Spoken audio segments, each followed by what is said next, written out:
नमस्कार दोस्तों, मैं हूं प्रभात। आप देख रहे हैं फोरम 4। और जैसा कि अभी की ताज़ा खबर जो सुन रहे हैं कि अरविंद केजरीवाल की गिरफ्तारी हो गई है। ईडी ने अरविंद केजरीवाल की गिरफ्तारी कर दी है और इसको लेकर के जो खबर चल रही है उसी बारे में बात करेंगे कि आखिर अब अरविंद केजरीवाल की गिरफ्तारी जो हुई है ईडी की, ये किस तरीके से है, गैर कानूनी है, कानूनी है, क्या है, इसके बाद क्या होने वाला है, क्या भविष्य होने वाला है आम आदमी पार्टी का। क्योंकि इसी का सबसे बड़ा डर जताया जा रहा था बहुत दिनों से कि अब मनीष सिसोदिया जिस तरीके से उप मुख्यमंत्री गिरफ्तार किए गए, उसके बाद दिल्ली के मुख्यमंत्री अरविंद केजरीवाल जो आम आदमी पार्टी के संयोजक, और अरविंद केजरीवाल की जो जिस तरीके से पार्टी के उभरते चेहरे के रूप में, विपक्ष के उभरते चेहरों में से एक हैं, जिनका अभी आपने देखा किस तरीके से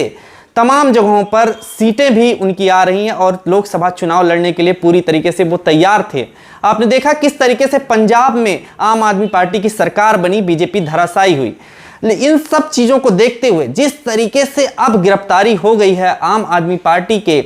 जो है मुखिया अरविंद केजरीवाल की, जो मुख्यमंत्री हैं, दिल्ली के मुख्यमंत्री और एक बड़े चेहरे के रूप में हैं, उनकी गिरफ्तारी होना ये आम बात नहीं है। संवैधानिक पोस्ट पर बैठे व्यक्ति की गिरफ्तारी हुई है। ये गिरफ्तारी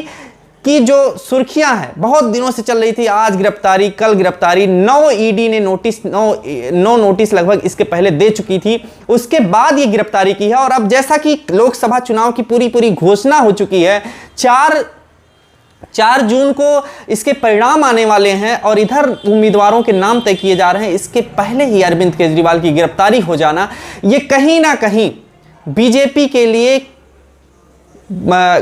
के लिए अच्छा नहीं होगा। क्योंकि बीजेपी ने अगर बीजेपी की वजह से जिस तरीके से आरोप लग रहे हैं कि बीजेपी ने ही गिरफ्तारी करवाई है अरविंद केजरीवाल की ईडी के माध्यम से, और बीजेपी सरकार ही लगातार, प्रधानमंत्री मोदी के द्वारा ही लगातार इस तरीके से ईडी का दुरुपयोग किया जा रहा है, ये आरोप लगातार लग रहे हैं। जिस तरीके से आपने देखा हेमंत सोरेन की भी गिरफ्तारी हुई, जो झारखंड के मुख्यमंत्री। तो इस तरीके से आप देख रहे हैं लगातार एक के एक जो हाई प्रोफाइल लोग हैं उनकी गिरफ्तारी हो रही है। और इस गिरफ्तारी की जो सुगबुगाहट थी वो तभी शुरू हो गई थी जब कविता की गिरफ्तारी हुई, जो वहां से साउथ से लाई गई थी अभी हाल ही में। और इसके बाद जब उनको लाया गया यहां पर, उसके बाद ही दिल्ली के मुख्यमंत्री की गिरफ्तारी को लेकर के कयास लगाए जा रहे थे। इसको लेकर के हाई कोर्ट में आम आदमी पार्टी ने चुनौती दी और वकील के माध्यम से तमाम बातें कहने की कोशिश की कि ये जो नोटिस है वो गैर कानूनी है, अरविंद केजरीवाल को गिरफ्तार न किया जाए और वो उनके ऊपर ऐसा कोई इल्जाम नहीं है, सबूत नहीं है। इस चीज को लेकर के दिल्ली हाई कोर्ट ने यहां तक कहा कि हाँ ठीक है, ईडी से बोला कि आप क्यों गिरफ्तार करना चाह रहे हैं, इसको लेकर के सबूत दिखाइए। सबूत के तौर पे ये भी चर्चा चली कि दिल्ली हाई कोर्ट ने सुनवाई के दौरान अंदर बंद कमरे में ईडी के द्वारा दिए गए सबूत को देखा, जांच पड़ताल की, और उसके बाद उन्होंने ये कहा कि अरविंद केजरीवाल की गिरफ्तारी को लेकर के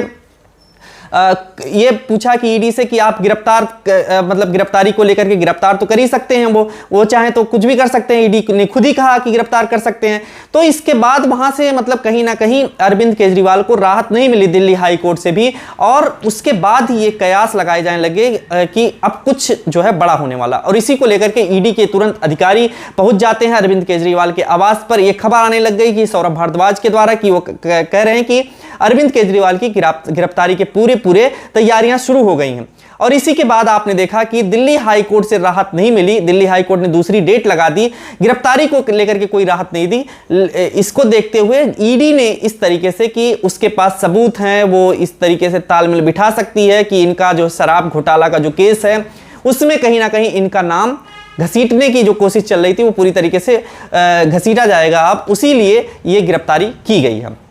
अब दिल्ली शराब घोटाले जो कहा जा रहा है उसको लेकर के आम आदमी पार्टी ये लगातार कह रही है ऐसा कोई घोटाला हुआ ही नहीं, ये एक बनाई हुई चाल है, बीजेपी की चाल है, जिसके माध्यम से विपक्ष पर वो हमला कर रही है। विपक्ष को दबाना चाहती है, पूरी आम आदमी पार्टी को खत्म करना चाहती है। ऐसा हम लगातार देख रहे हैं कि विपक्ष के नेताओं को एक एक करके ईडी के द्वारा हिरासत में लिया जा रहा है, गिरफ्तारियां की जा रही हैं, लगातार बेल भी नहीं दिया जा रहा है। सुप्रीम कोर्ट में लगातार इसकी याचिकाएं पड़ रही हैं जमानत को लेकर के, लगातार याचिकाओं पर सुनवाई हो रही है, लेकिन उसमें मनीष सिसोदिया, आम आदमी पार्टी के तमाम नेताओं की गिरफ्तारी को लेकर के जो चुनौती दी गई, तमाम जो ईडी के द्वारा जो कार्रवाई हो रही है उसको चुनौती दी गई, लेकिन उसमें किसी भी प्रकार की कोई राहत मिलते हुए नजर नहीं आ रही है। और ईडी को एक बड़ी ताकत जो मिली हुई है उसका वो उपयोग कर रही है।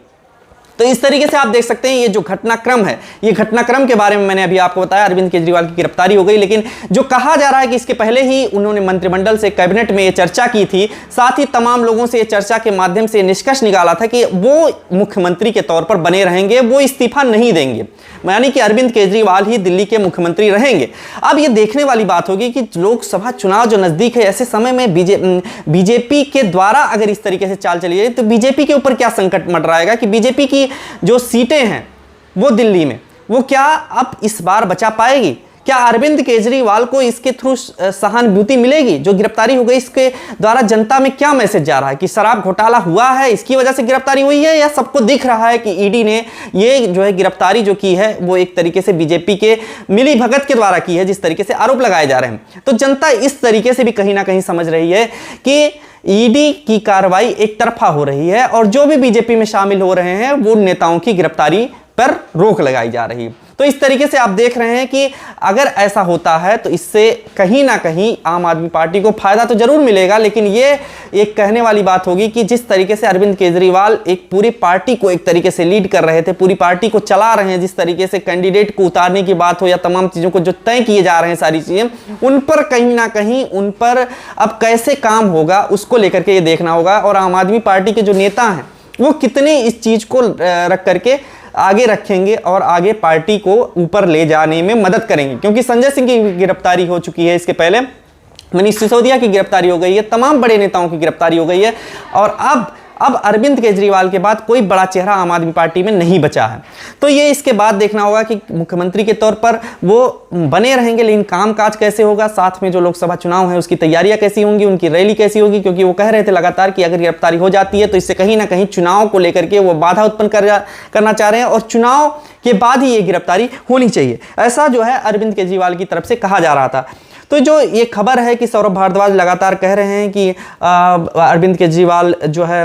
मुख्यमंत्री बने रहेंगे, तो ये देखने वाली बात होगी कि ये पहली बार होगा किस तरीके से सरकार चलती है जेल से, ये भी पहली बार देखने वाली बात होगी। और साथ ही साथ अरविंद केजरीवाल ने अब जो चुनौती दी है सुप्रीम कोर्ट में, उन्होंने चुनौती देने जा रहे हैं और इस जो गिरफ्तारी हुई है इसको लेकर के सुप्रीम कोर्ट पहुंच गए हैं और हो सकता है रात में ही सुनवाई भी सुप्रीम कोर्ट कर ले। तो जैसी भी अपडेट होगी इस बारे में भी हम आपको बताएंगे क्या कुछ हो रहा है।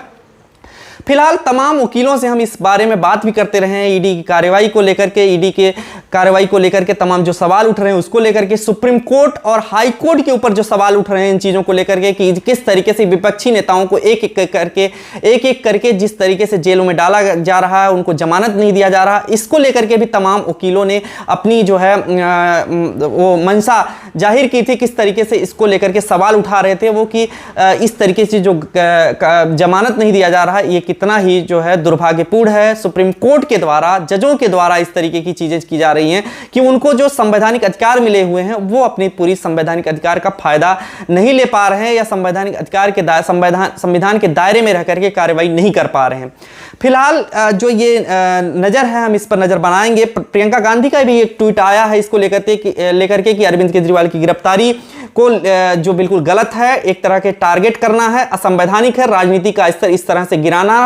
ना प्रधानमंत्री जी को शोभा देता है ना उनकी सरकार को। सीधे सीधे प्रधानमंत्री मोदी को के ऊपर जो है उन्होंने